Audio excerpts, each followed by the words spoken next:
చెయ్యి. కనుక అక్కడ వేషధారిని గురించి ప్రభు మాట్లాడినప్పుడు 7వ అధ్యాయం 4-5 వచనాల్లో మన కంటిలో దూలాలు ఉంచుకొని ఎదుటివారి కంటిలో నలుసులు వెతుకుతూ ఉంటామంట. దాన్నే కనబడాలని చేయడం వేషధారణే అని చెప్పాడు. ప్రార్థనలో యథార్థత లేకుండా మాటలతో మరిపించాలనుకోవడం కూడా వేషధారణ అని చెప్పాడు.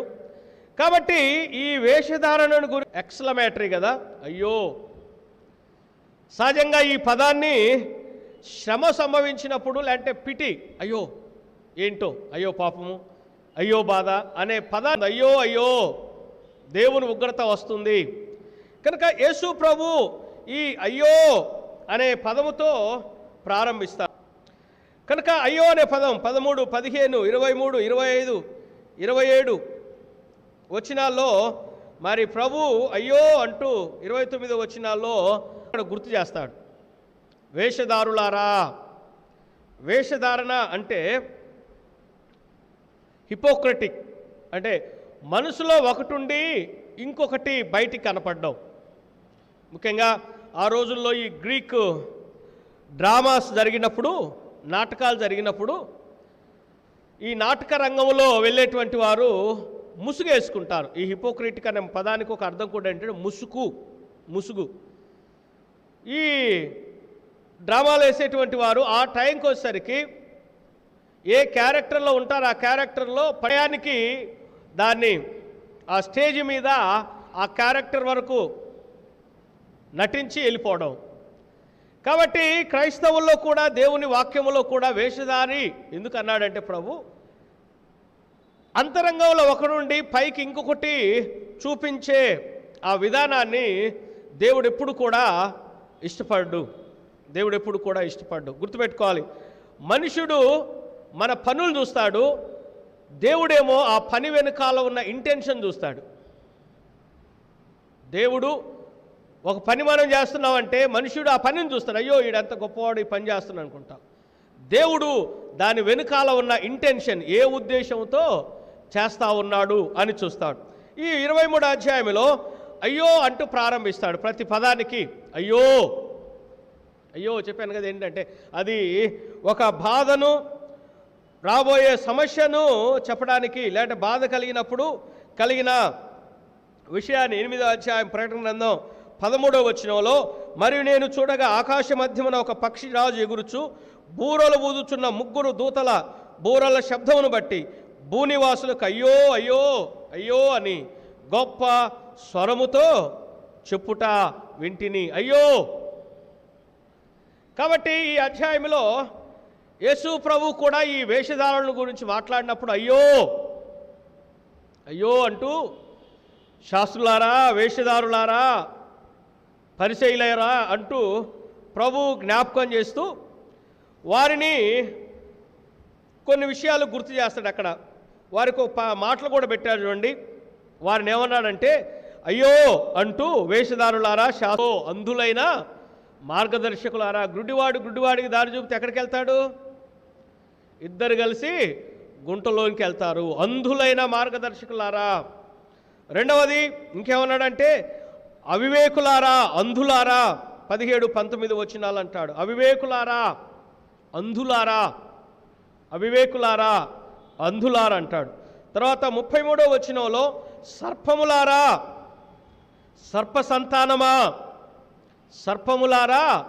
సర్ప సంతానమా అంటూ వారిని ఉద్దేశించి ప్రభు మాట్లాడతాడు. తర్వాత 37వ వచనంలో యెరూషలేమా అంటూ ఇశ్రాయేలు ప్రజలను గుర్తు చేస్తాడు. యెరూషలేమా. తర్వాత 26వ వచనంలో గుడ్డి పరిసయ్యుడా. కనుక యేసు ప్రభు ఈ 23వ అధ్యాయంలో ఈ పరిసయ్యులను గురించి చెప్పబడుతున్నప్పుడు అంధులారని, అవివేకులారని, సర్పములారని యేసు ప్రభు వారిని గురించి అక్కడ ఆయన ప్రస్తావిస్తారు.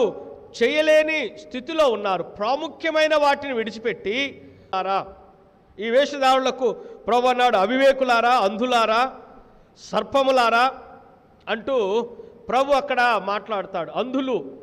అంధులైన మార్గదర్శకులు అంటే సరైనటువంటి వారికే గైడెన్స్ లేకుండా ఇతరులను నడిపించాలనుకోవడం, వేషధారణతో కూడిన జీవితం గుడ్డిదైతే గుడ్డివాడు ఇంకొకరికి దారి చూపడం అది నష్టానికి నడిపిస్తుంది. అవివేకులారా, దేవుని పనిలో, దేవుని పరిచర్యలో లాంటి మానవ జీవితంలో వివేకముతో ప్రవర్తించాలి విశ్వాసి. అవివేక హృదయము అంధకారమయం చేస్తుంది. కాబట్టి అవివేకులుగా ఉండిపోయారు. తర్వాత సర్పములారా, యేసు ప్రభు న్యూ టెస్టమెంట్లో వాడిన ఒక పదం ఏంటంటే సర్ప సంతానమా.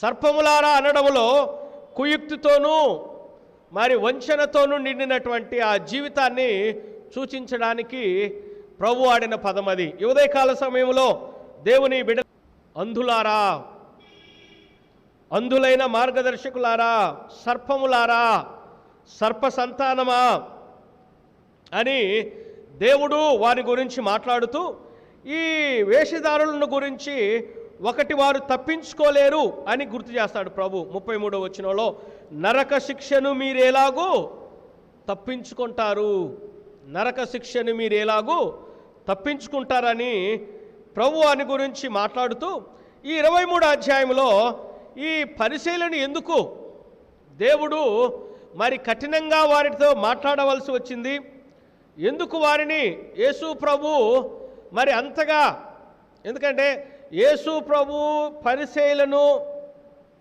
కోపపడ్డట్టుగా వారిని విమర్శించినంతగా ఇంకెవరిని బైబిల్లో ప్రభు విమర్శించలేదు. కాబట్టి ఎందుకు ఈ పరిసయ్యులను గురించి ఆయన మాట్లాడుతూ, పరిసయ్యులు ఒకటేంటంటే ఏది గొప్పదో దాన్ని గ్రహించలేకపోయారు వాళ్ళు. అది మొట్టమొదటి కారణం. ఏది 17 వచనాల్లో 17, 18, 20 వచనాల్లో యేసు ప్రభు కొన్ని విషయాలు అక్కడ వారిని గురించి జ్ఞాపకం చేస్తున్నాడు. ఏమంటాడంటే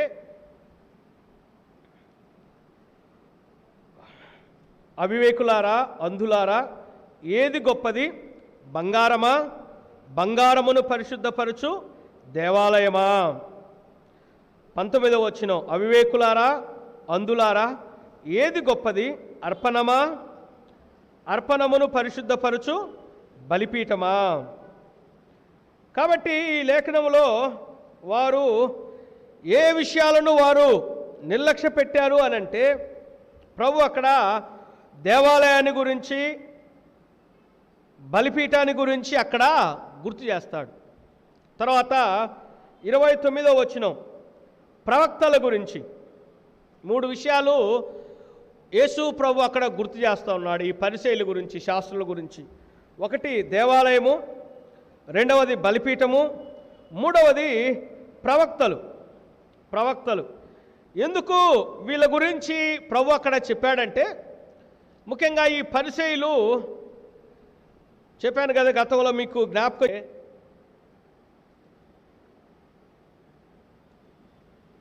ఈ శాస్త్రులు పరిసయ్యులు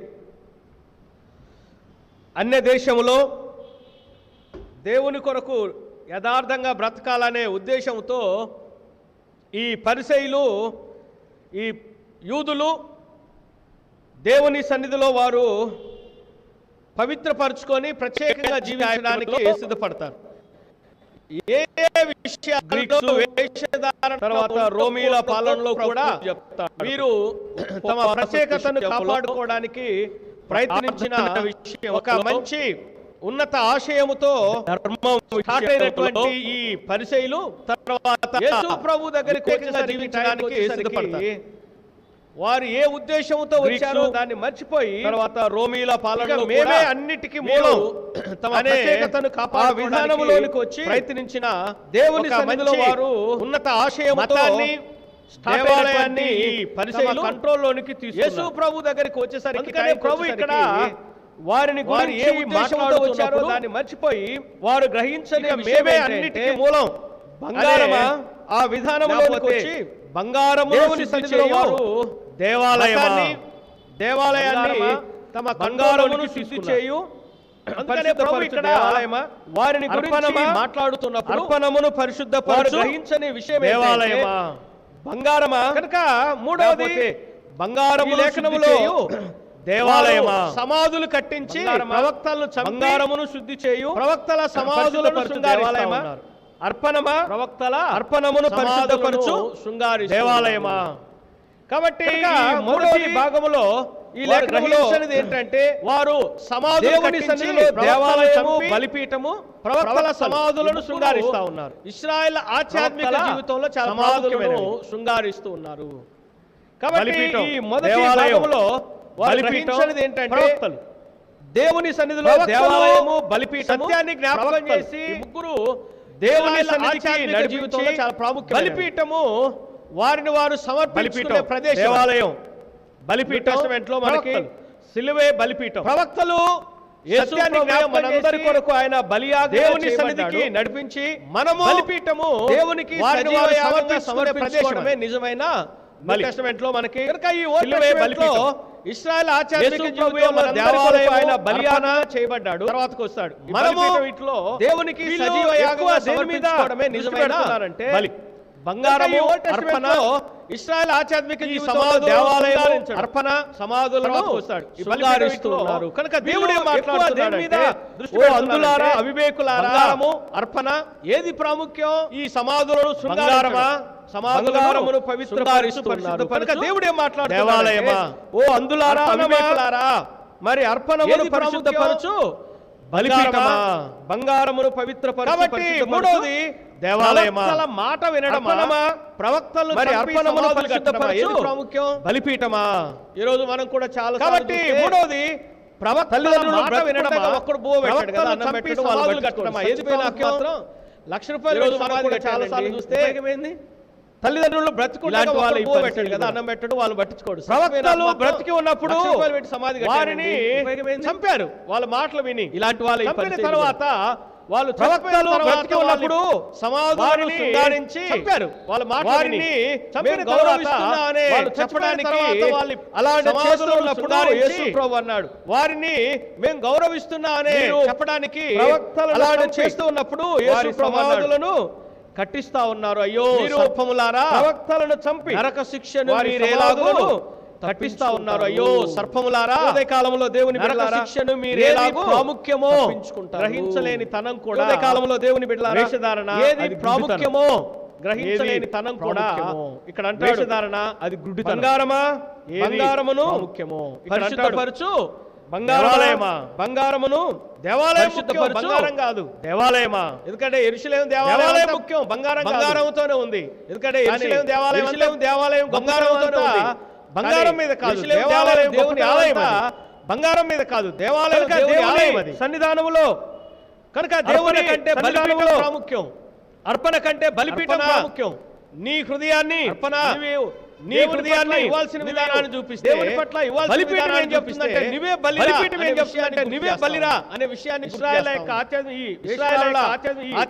జీవితం ఎలా ఉంది? ఆధ్యాత్మిక జీవితం ఎలా ఉన్నా పర్లేదు, దేవుని ఎలా ఉన్నా పర్లేదు, దేవునికి అర్పణ మేము దీవించబడతా ఉన్నప్పుడు అక్కడ గుర్తు చేస్తున్నాడు, మీ అర్పణ కంటే మరి బలిపీఠము చాలా చాలా ప్రాముఖ్యమైనది. ఉదయ కాలంలో దేవుని బిడ్డలారా, చాలాసార్లు మన జీవితాల్లో కూడా ఏది ప్రాముఖ్యమో అది గ్రహించలేని వారిగా మనం ఉండిపోతా ఉంటాం. అవసరం లేదు. కొంతమందికి అర్పణే ప్రాముఖ్యంగా అనుకుంటా ఉన్నారు. అర్పణ కంటే బలిపీఠం, బంగారం కంటే దేవాలయం, చంపి సమాధులు కట్టడం కంటే మరి మాట వినడం శ్రేష్టము అనే విషయాన్ని యేసు ప్రభు గుర్తు చేస్తాడు. గుర్తు చేస్తూ ఈ 23వ అధ్యాయంలో ఈ ప్రధాన విషయాలు కొన్నిటిని గుర్తు చేస్తాడు. మనం చదువుకున్న లేఖన భాగం ఒకసారి 23వ అధ్యాయానికి వస్తే, యేసుక్రీస్తు ప్రభు ఈ పరిసయ్యులను ఒకటే చెప్పారంటే వారు ఏది గొప్పతనమో వారు గ్రహించక నిర్లక్ష్య పెట్టారు. రెండవది, ఏది ప్రధానమో, ఏది అవసరమో, ఏది మానక చేయాలో దాన్ని వారు విడిచిపెట్టారు. 23వ అధ్యాయం 23వ వచనం ఒకసారి మనందరం కలిసి చదివితే చాలా మంచి విషయాలు అక్కడ రాయబడి ఉంటాయి. యేసు ప్రభు అయ్యో చెప్పారు కదా, అయ్యో వేషధారులైన శాస్త్రులారా, పరిసయ్యులారా, చెప్పాను కదా వాళ్ళకి ఇచ్చిన పేరు అది, వేషధారులారా, వేషధారులైన శాస్త్రులారా పరిసయ్యులారా అంటూ మీరు పుదీనాలోను సోపులోను జీలకర్రలోను 10వ వంతు చెల్లించి. కనుక ఇక్కడ యేసు ప్రభు వారి అర్పణల గురించి మాట్లాడుతూ ఉన్నాడు. అర్పణల విషయంలో వారు 10వ వంతు చెల్లిస్తూ ఉన్నారు. 10వ వంతు చెల్లిస్తూ ఉన్నాడు. కనుక ప్రభు అక్కడ అర్పణల గురించి కాక మానక చేస్తూ చేయాల్సిన ప్రధానమైన విషయాలు అక్కడ గుర్తు చేస్తూ ఉన్నాడు. చూడండి, అనగా 10వ వంతు చెల్లించి ధర్మశాస్త్రములో ప్రధానమైన విషయాలు ఈ ఉదయకాలం దేవుని వాక్యములో ప్రధానమైన విషయాలు అక్కడ గుర్తు చేస్తూ ఏమన్నాడు? న్యాయము, కనికరము, విశ్వాసము విడిచిపెట్టితిరి. వాటిని మానక వీటిని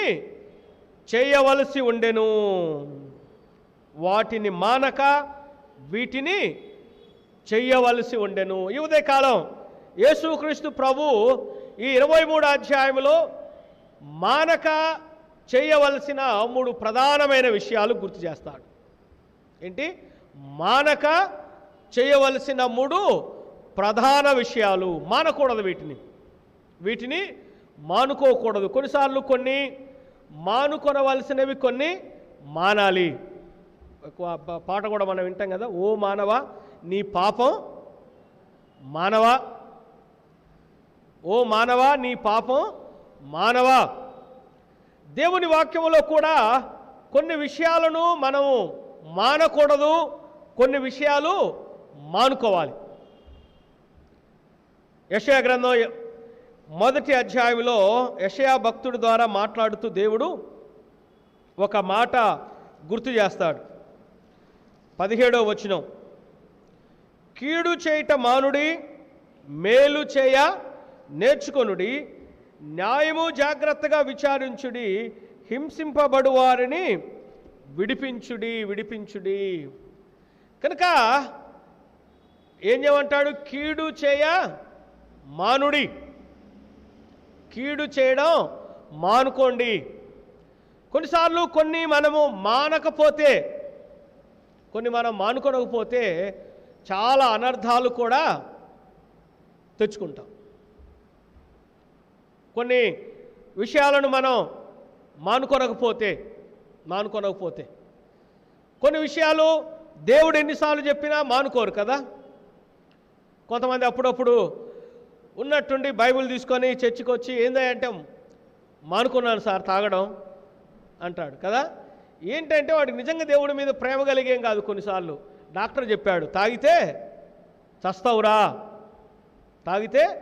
చస్తావు అనగానే ఆ దెబ్బతో అన్నీ మానేస్తాడు. ఈ ప్రయత్నముగా కూడుకొనుట మానుకొనుచున్నట్టుగా మనము కొన్నిసార్లు ఆరాధించడం మానకూడదు. దేవుని ప్రజలు సహవాసంలో ఉండడం కూడా మానకుండా చేయటం అని బ్రేక్ కాకుండా చేయాల్సిన 3 ప్రధాన విషయాలు యేసు ప్రభు ఇక్కడ గుర్తు చేస్తూ ఉన్నాడు. మొదటిది ఏంటంటే చూడండి, న్యాయము, కనికరము, విశ్వాసము. న్యాయము, కనికరము, విశ్వాసము, ఈ 3టిని మీరు విడిచిపెట్టారు. వాటిని మానక వీటిని చెయ్యాలి. చెప్పాను కదా, ఒకటి ఏది ప్రధానమో దాన్ని చేయరు వీళ్ళు. పరిసయ్యులు ఎందుకు వేషధారులు అని ప్రభు అన్నాడంటే, ఏది ప్రధానమో దాన్ని ప్రక్కబెట్టి వారు ప్రధానం అనుకున్న వాటినే చేస్తారు. ముందే చెప్పాను కదా, పరిసయ్యుల వైఖరి ఎలాంటిదంటే ఏది మనుష్యుడు చూడడో దాన్ని హైలైట్ చేస్తారు. బైబిల్ ఏమంటుందంటే మనుష్యుడు ఏది చూడలేడో అది దేవుడు చూస్తాడు. మనుష్యుడు ఏది చూడలేడో, ఈ లోకంలో చెప్పాను కదా, మనుష్యుడు మన జీవితాల్లో చూడలేనిది మన అంతరంగమే. నీ డ్రెస్ చూస్తాడు, నీ డబ్బు చూస్తాడు, నీ మాటలు చూస్తాడు, నీ క్రియలు చూస్తాడు, కానీ నీ అంతరంగాన్ని ఇంకొక వ్యక్తి ఇంకొక అంతరంగాన్ని చూడలేడు. దేవుడు మాత్రమే మన అంతరంగాన్ని చూస్తాడు. కనుక ఆయన పైరూపాన్ని బట్టి మనుషులను లక్ష్య పెట్టడు. మనుషుడు పైరూపాన్ని చూస్తాడు, దేవుడు హృదయమును ఆయన చూచేవాడు. కాబట్టి ఈ అధ్యాయములో వారు 3 ప్రాముఖ్యమైనవి మానక చేయాల్సిన ప్రధానమైన విషయాలు యేసు ప్రభు అక్కడ జ్ఞాపకం చేస్తున్నాడు. వాటిలో మొదటిది ఏంటంటే విశ్వాసం. ఏంటంటే మొదటిది విశ్వాసం. దేవునికి ఇచ్చేటప్పుడైనా, దేవుణ్ణి ఆరాధించేటప్పుడైనా విశ్వాసముతో ఇవ్వాలి. విశ్వాసమును మన ఆరాధనలో దేవుని మనం ఆరాధిస్తున్నామంటే ఒక అర్థం కూడా ఏంటంటే మన విశ్వాసాన్ని వ్యక్తపరుస్తా ఉన్నాం. దేవుని మనం ఆరాధిస్తున్నామంటే ఒక అర్థం ఏంటంటే మన విశ్వాసాన్ని వ్యక్తపరిచేదే ఆరాధన. విశ్వాసం అనేది దేవుని ఆశీర్వాదాలన్నిటికీ మూలము విశ్వాసమే. నేను ఒకసారి హెబ్రీ పత్రిక 11వ అధ్యాయము హీరోస్ ఆఫ్ ఫెయిత్ గురించి మాట్లాడుతుంది. ఈ హీరోస్ ఆఫ్ ఫెయిత్లో మొట్టమొదటి వారు ఎవరంటే ఎవరు? పత్రిక 3వ అధ్యాయం 12వ వచనం. తన క్రియలు చెడ్డవియు తన సృష్టిలో ఆదామవ్వల తర్వాత భూమి మీద తల్లి గర్భమున జన్మించిన వాడిలో మొదటివాడు. ఆదామవ్వలు తల్లి గర్భంలో జన్మించలే. తల్లి గర్భంలో జన్మించిన మొట్టమొదటి వ్యక్తి కయీన్. ఈ కయీను చంపడం గురించి అక్కడ మాట్లాడుతూ ఎందుకు చంపాడు? తన క్రియలు చెడ్డవియు తన సహోదరి క్రియలు నీతి గలవి గనుకనే కదా. చాలాసార్లు ప్రియులారా నరహత్య చేయొద్దు అని బైబిల్లో మనకు చెప్పబడ్డప్పుడు ఎదుటి వారిని గాయపరచడం, మాటలతో హింసించడం కూడా చంపడమే. అందుకనే మనము కయీను వంటి వారమై ఉండరాదు. మొట్టమొదటి బైబిల్లో దుష్టుని సంబంధి. ఎంత ఆధిక్యత కదా కయీనికి. సృష్టిలో మొదటివాడు, తల్లి గర్భంలో దేవుని దయ వలన సంపాదించుకోబడిన వ్యక్తి చివరికి తన గురించి బైబిల్లో రాయబడిన పదం ఏంటంటే వాడు దుష్టుని సంబంధి. వాడు చెడ్డవాడు గనక కయీన్ను, హేబేలును చంపాడు. కానీ బైబిల్లో హేబేలు కొద్ది కాలం బ్రతికాడు. ఎంతకాలం బ్రతికాడో రాయబడలేదు. కానీ హేబేలును పౌలు రాస్తూ ఉన్నప్పుడు బైబిల్లో ఆయన హీరోస్ ఆఫ్ ఫెయిత్లో మొట్టమొదటి వ్యక్తి ఆయన. హేబేలు యొక్క ఆరాధన గురించి రాయబడ్డప్పుడు హేబేలు యొక్క అర్పణను దేవుడు హైలైట్ చేస్తూ రాయిస్తాడు. మీరు ఒకసారి 4వ అధ్యాయం ఆదికాండంలో చూస్తే దేవుడు హేబేలు యొక్క అర్పణను దేవుడు అంగీకరించినని రాయబడి ఉంటుంది. హేబేలు యొక్క అర్పణనంట దేవుడు మరి అంగీకరించెను. 4వ అధ్యాయం 4వ వచనం. యెహోవా హేబేలును అతని అర్పణను లక్ష్యపెట్టెను, యెహోవా కయీనును అతని అర్పణను ఆయన లక్ష్య. పురుషులైతే ఏం చేస్తారు? కానుకల కవర్లు ఎంత ఉందో చూసి అబ్బో అనుకుంటాం కదా. కానీ దేవుడంట ఒక చేతిలో ఉన్న కానుకను చూస్తాడు, అంగీకరించబడదు. చాలామంది మీ కయీను వారసులు ఎలా ఉంటారంటే చర్చికి రాగానే దేవుడు పనికి ఇస్తామండి, చాలా చేస్తామండి. అసలు నిన్ను అంగీకరించకుండా నీ కానుక దేవుడు అంగీకరించడు. హేబేలు యొక్క అర్పణను దేవుడు అంగీకరించి హేబేలును ఏం చేశాడంటే హీరోస్ ఆఫ్ ఫెయిత్లో మొట్టమొదటివాడు. విశ్వాసానికి క్రియేటర్ ఏమో యేసు ప్రభు తర్వాత ఆ విశ్వాసాన్ని వెంబడించిన వారిలో హేబేలు వస్తాడు. ఈ హేబేలు తర్వాత ఇంకా మనందరం వరుసగా నిలబడతాం విశ్వాసుల లిస్టులో. కాబట్టి దేవుడు కయీనుకేమో దుష్టుని సంబంధి, సాతాను వెనకాల కయీను నిలబడతాడు. ఆ తర్వాత వాళ్ళ సంబంధులందరూ అతని వెనకాల నిలబడతారు. కనుక విశ్వాసం అనేది అది ఏం చేయాలంట? మానక, అది ప్రధానమైనటువంటిది. నువ్వు చేసే ప్రతి ఆరాధనలో, నువ్విచ్చే అర్పణలో, నీ మాటల్లో ఏముండాలంటే విశ్వాసం బేస్ అయి ఉండాలి. విశ్వాసం అనే దాని మీద నీ పనులన్నీ చేయాలి. పునాది లేకుండా ఎంత సుందరంగా ఇల్లు కట్టిన ఏమవుతుంది, అది పడిపోతుంది. అలాంటిది విశ్వాసము లేకుండా చేసే ఏ పని అయినా అది ఏదో ఒక రోజు ఫలితము లేకుండానే ఉంటుంది. కనుక యేసు ప్రభు ఇక్కడ మాట్లాడుతూ, పరిసయ్యులారా, ప్రధానమైన వాటిని మీరు పక్కబెట్టారు. అదేంటిదంటే ప్రధానమైన వాటిలో మొదటిది విశ్వాసం. విశ్వాసమును, దేవుని పిల్లలారా, మన జీవితాల్లో మన విశ్వాసం ఎలా ఉంది? ఆంధ్ర క్రైస్తవ కీర్తనలో ఒక పాట కూడా ఉంది, విశ్వాసముతో వేడేడి వారికి విశ్వమంతా కూడా లోబడద్దంట. విశ్వాసముతో వేడేడి వారికి మన మాటల్లో విశ్వాసం ఉండాలి, మన ప్రార్థనలో విశ్వాసం ఉండాలి, మన ఆరాధనలో విశ్వాసం ఉండాలి, మన అర్పణలో విశ్వాసముతో కూడిన అర్పణ, విశ్వాసంతో కూడిన మాట, విశ్వాసంతో కూడిన ప్రార్థన దేవుని సన్నిధానంలో ఆశీర్వాదకరంగా ఉంటుంది. ఈ ఉదయకాలం ప్రియులారా, మన విశ్వాసం ఏంటి? పరిసయ్యుల గురించి మాట్లాడుతూ, వేషధారుల గురించి ప్రభువు మాట్లాడుతుంటున్నారు, మీరు విశ్వాసాన్ని ప్రక్కబెట్టారు. కేవలం ఒకటేదో చేస్తూ ఉన్నారు, కానీ ప్రాముఖ్యమైనది, ప్రధానమైనది, మానకూడనిది ఏంటంటే విశ్వాసం. విశ్వాసం. ఈ ఉదయకాలం మన విశ్వాసం ఏంటి? నువ్వు చేసే పనులన్నీ విశ్వాసమును బేస్ చేసుకొని